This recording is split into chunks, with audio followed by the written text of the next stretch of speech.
Alright, what's up you guys, Alex here. Welcome to Daily Living 876. Now on this channel we talk about real estate, everything real estate. So whether you're looking to buy, sell, rent, lease, whether you want to find new developments or just get general real estate information, this is the channel for you.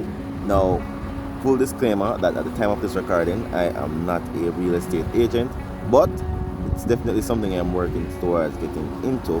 But if you're looking for a house, let me just give you a few quick tips. So whether you're looking to buy or rent, these are what you need if you want to go. If you're gonna go to an official realtor rather than just link the bridge down the road or somebody around the corner who knows somebody who has somewhere to rent. So if you want to actually rent somewhere officially, or if you have a property that you want to rent out to someone, this is what they will need, right? And also, if you are renting the property, I'm also going to tell you what you as a renter would need to provide agent with in order for you to ensure that the transaction goes smooth and is listed properly, and it protects you, protects the renter. So it protects the person who is the landlord, and it also protects the tenant.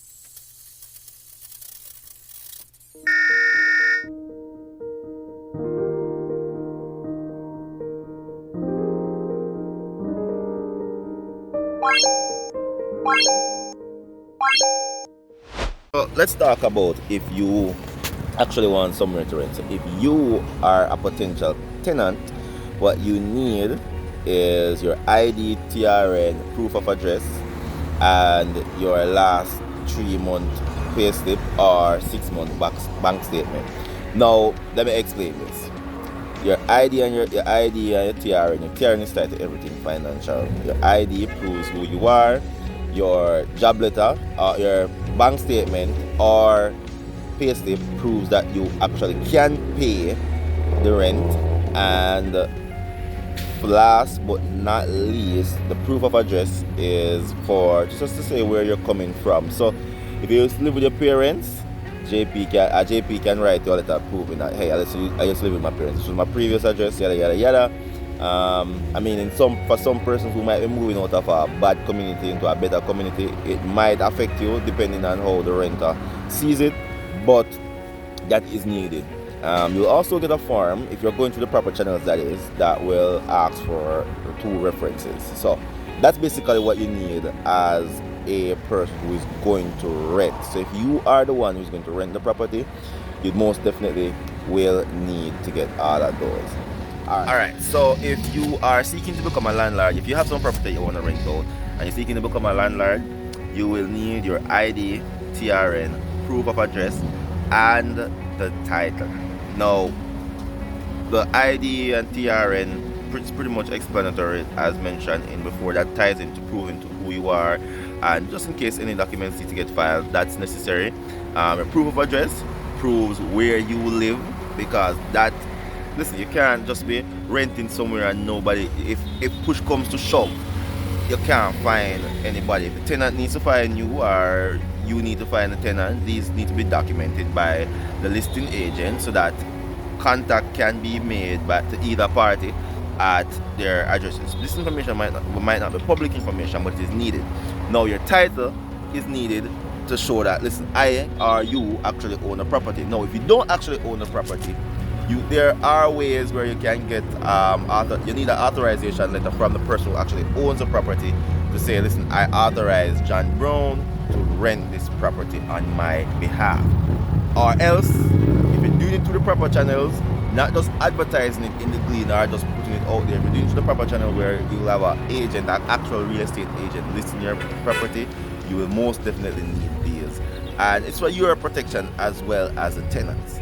Now, you are looking to actually purchase a property, alright, you will definitely need a few things. What you will need is everything mentioned before in the first part, as if you're actually renting: ID, TRN, proof of address, proof of income, and you will need your approval letter if you are going through NHT or if you're seeking a mortgage.